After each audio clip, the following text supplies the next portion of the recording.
चलिए, हेलो मेरे प्यारे विद्यार्थियों, welcome to all my YouTube channel Jitendra classes पर आप सबका स्वागत है।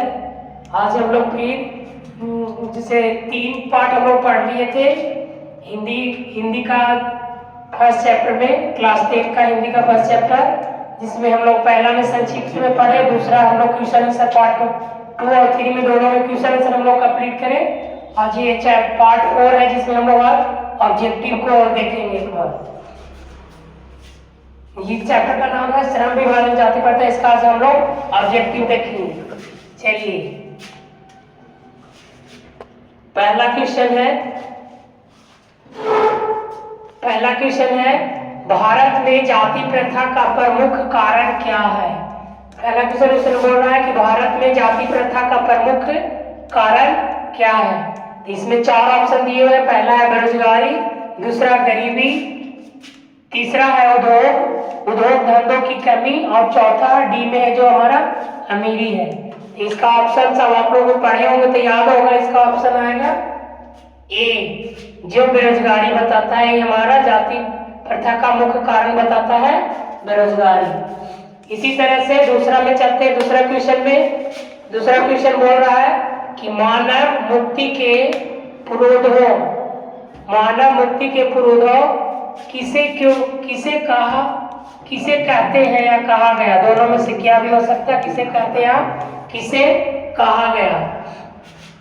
पहला ऑप्शन है नलिन बिलोचन शर्मा, दूसरा बी ऑप्शन है यतीन्द्र मिश्र, और सी ऑप्शन में है B doctor B R Ambedkar, और डी ऑप्शन में है अमरकांत। आप लोग इस चैप्टर को पढ़े होंगे तो आपको याद आया होगा, क्योंकि हम लोग पढ़ रहे हैं श्रम विभाजन जाति प्रथा, जिनका राइटर है डॉक्टर बी आर अम्बेडकर। तो इसका आंसर भी होगा यही, यानी ऑप्शन सी आपका आंसर हो जाएगा, डॉक्टर भीमराव अम्बेडकर। चलिए अब क्वेश्चन नंबर 3 में चलते हैं। क्वेश्चन नंबर 3 में कह रहा है जाति प्रथा स्वाभाविक विभाजन नहीं है, क्यों। एक बार और क्वेश्चन पढ़ लेते हैं। जाति प्रथा अस्वाभाविक विभाजन नहीं है, क्यों, बताइए। तो इसमें ऑप्शन है पहला भेदभाव के कारण, दूसरा है शोषण का कारण, दूसरा है शोषण के कारण, और चौथा सी वाला है आपका गरीबी के कारण। ठीक है। और डी ऑप्शन में है रुचि के आधारित नहीं होने का कारण, यानी काम अपना रुचि के अनुसार नहीं होने के कारण। तो आप बताइए इसका में कौन सा आंसर होगा। इस क्वेश्चन का आंसर आपका डी होगा। ठीक है, उसमें पढ़े थे ना कि रुचि के अनुसार काम नहीं मिलता है। यही हमारा क्या है, जाति प्रथा का स्वाभाविक विभाजन नहीं है। क्यों नहीं है, क्योंकि उसमें हम लोग को रुचि के अनुसार काम नहीं करते हैं। मतलब कास्ट के अनुसार से काम मिलता है, जो कास्ट के अनुसार जो काम होता है, जो माता पिता काम करे वही काम उनका बाल बच्चा भी, यानी जो बेटा होगा वो यही काम करेगा। तो इसीलिए इसका ऑप्शन होगा रुचि पर आधारित नहीं है, यही कारण इसका है। अब चलते हैं क्वेश्चन नंबर 4 में।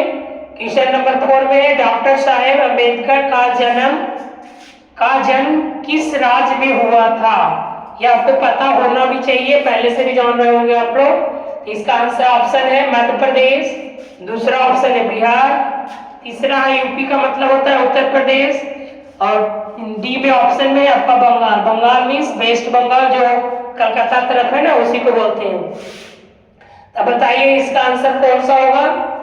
बाबा साहेब अम्बेडकर का जन्म कहाँ हुआ था, मध्य प्रदेश में, और डिस्ट्रिक्ट का नाम था मऊ। ठीक है, इनका डिस्ट्रिक्ट का नाम था, राज्य का स्टेट का नाम है मध्य प्रदेश।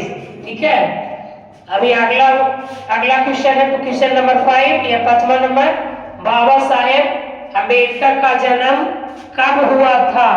बाबा साहेब अम्बेडकर का जन्म कब हुआ था। जो ऑप्शन इस प्रकार है, आप लोग पढ़े होंगे तो सिंपल याद होना भी चाहिए, याद होना ही चाहिए। देखिए, पहला ऑप्शन है आपको ए में 14 अप्रैल 1891, बी ऑप्शन है 20 अप्रैल 1892 में, और सी ऑप्शन है 24 अप्रैल 1894 में। ठीक है, तो आप बताइए कि इसका नंबर प्रश्न संख्या 5 में चल रहे थे। बाबा साहेब अम्बेडकर द्वारा पढ़ लेते क्वेश्चन। बाबा साहेब अम्बेडकर का जन्म कब हुआ था।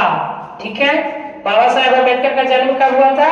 पहला ऑप्शन है आपको, ऑप्शन ए है 14 अप्रैल 1891 में है, दूसरा 20 अप्रैल 1892 में, और सी में जो हमारा ऑप्शन है 24 अप्रैल 1894 में, ऑप्शन डी में 14 मार्च 1862 में है। तो आप लोग अगर पढ़े होंगे इसको बढ़िया से तो आपको याद होगा। इसका ऑप्शन हमारा एक योगी 14 अप्रैल को मनाए, उनका जन्मदिन मनाते भी है, स्कूल में मनाया भी जाता है। 14 अप्रैल 1891 में इनका जन्म हुआ था मध्य प्रदेश में मऊ डिस्ट्रिक्ट में।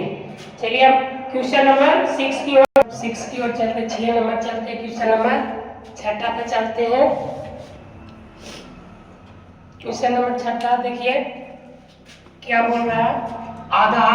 आदर्श समाज स्वतंत्रता, समानता, मातृत्व पर आधारित होगा, ये वाक्य किसने कहा? आदर्श समाज स्वतंत्रता, समानता, मातृत्व पर आधारित होगा, ये किसने कहा?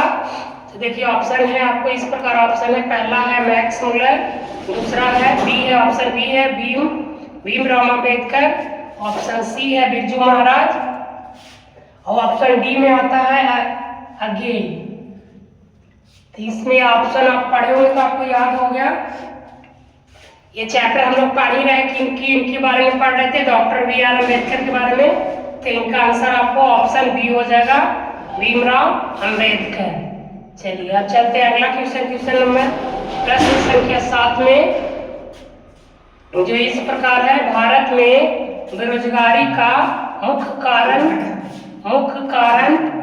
है या क्या है, दोनों कह सकते हैं।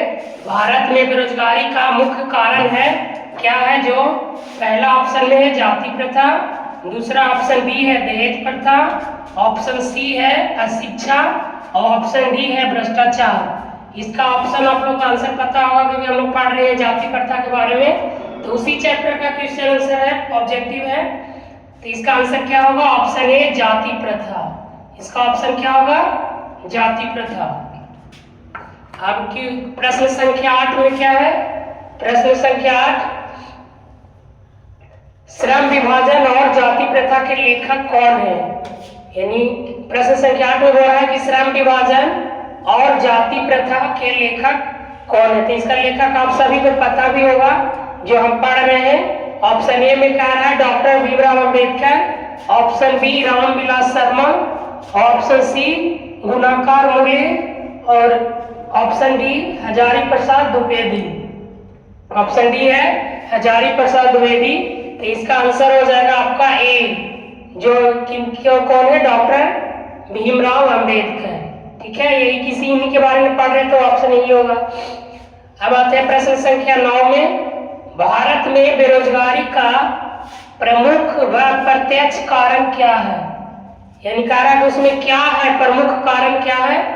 बोला भारत में बेरोजगारी का एक प्रमुख व प्रत्यक्ष कारण क्या है? ऑप्शन जो इस प्रकार है, पहला है सती प्रथा, दूसरा है दहेज प्रथा, ऑप्शन सी है जाति प्रथा, ऑप्शन डी है बाल विवाह प्रथा। तो पढ़ रहे हैं हम लोग जाति प्रथा ही, तो इसका ऑप्शन आपका हो जाएगा सी जाति प्रथा। ठीक है, इसका आंसर क्या होगा? सी जो जाति प्रथा है। अब प्रश्न संख्या 10 में चलते हैं। प्रश्न संख्या 10 क्या बोलता है सुनिए, देखिए।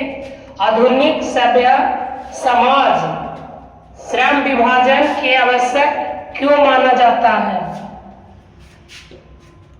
क्या करें गौरव, किसे रिपीट करते हैं। आधुनिक सभ्य समाज श्रम विभाजन को आवश्यक क्यों माना जाता है? इसका ऑप्शन है कार्यकुशल, ऑप्शन के लिए, ऑप्शन 2 है, ऑप्शन बी है भाईचारा के लिए, ऑप्शन सी है समझ रूढ़वादिता के लिए, ऑप्शन डी है इनमें से कोई नहीं। तो इसका आंसर क्या होगा? इसका आंसर आपको ऑप्शन ए होगा, कार्यकुशलता के लिए। ठीक है, इसको एक बार और रिवीजन कर लेते हैं, इसे याद हो जाएगा जल्दी में। और प्रश्न संख्या 6 रिवीजन कर लेते हैं, एक बार देख लेते हैं, याद हो जाएगा जल्दी। आदर्श समाज स्वतंत्रता स्वतंत्रता मातृत्व पर आधारित होगा, ये किसने कहा? ये कहा डॉक्टर बी आर अम्बेडकर ने, क्योंकि उन्हीं के बारे में हम लोग पढ़ ही रहे थे। प्रश्न संख्या 7 में भारत में बेरोजगारी का मुख्य कारण है, भारत में बेरोजगारी का मुख्य कारण है, इसका ऑप्शन ये था जाति प्रथा था। और प्रश्न संख्या 8 में है श्रम विभाजन और जाति प्रथा के लेखक कौन है, सभी को पता होगा, होना भी चाहिए, डॉक्टर बी आर अम्बेडकर। प्रश्न संख्या 9 में है भारत में बेरोजगारी का एक प्रमुख अप्रत्यक्ष कारण क्या है, तो इसका ऑप्शन क्या होगा, ऑप्शन आपका होगा सी जाति प्रथा। इसी के बारे में पढ़ रहे, जाति प्रथा है। प्रश्न संख्या 10 में है आधुनिक सभ्य समाज श्रम विभाजन की आवश्यक क्यों मान्यता है, इसका है ऑप्शन ए कार्य कुशलता के लिए। ठीक है, अब अगला क्वेश्चन आपको 2 क्वेश्चन और है, 10, 11 और 12, इसे 12 ही ऑब्जेक्टिव किताब में दिया होता है, इतने ही, यानी 2 क्वेश्चन। प्रश्न संख्या 11 में चलते हैं।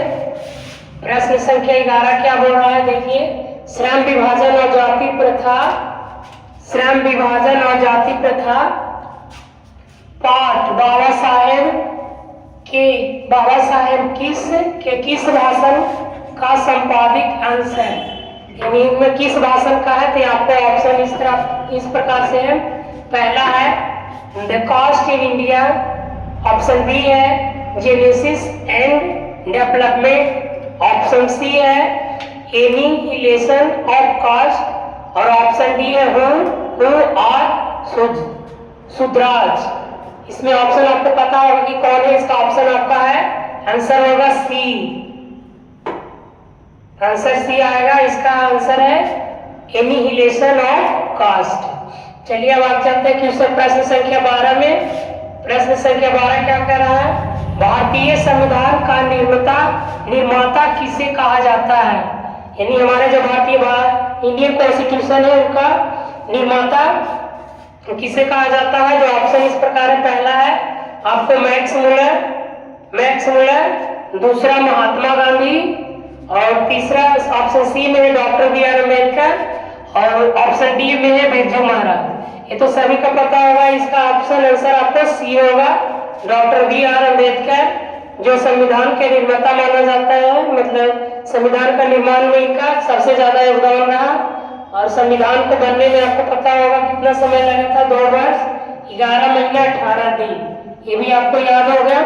इसी के साथ आपका चैप्टर नंबर 1 हिंदी का क्लास 10 का कंप्लीट टोटल हो गया। आपको संक्षिप्त राइटर के बारे में बता दिए, क्वेश्चन आंसर प्रश्न उत्तर बता दिए, आपका लास्ट था ऑब्जेक्टिव, जो भी आज खत्म हो गया। और जो भी आपको इसमें कुछ भी समस्या हो, कुछ भी त्रुटि नजर आए, तो आप छोटा सा अपना प्यारा सा कमेंट जरूर दीजिएगा, हमको अच्छा लगेगा। और इसका मतलब आप दूसरा अगला नेक्स्ट वीडियो आएगा चैप्टर 2 का, क्लास 10 के हिंदी का चैप्टर 2, जो शायद आपको 20 किताब है। Thank you so much everybody, thanks for watching this video, thank you, bye.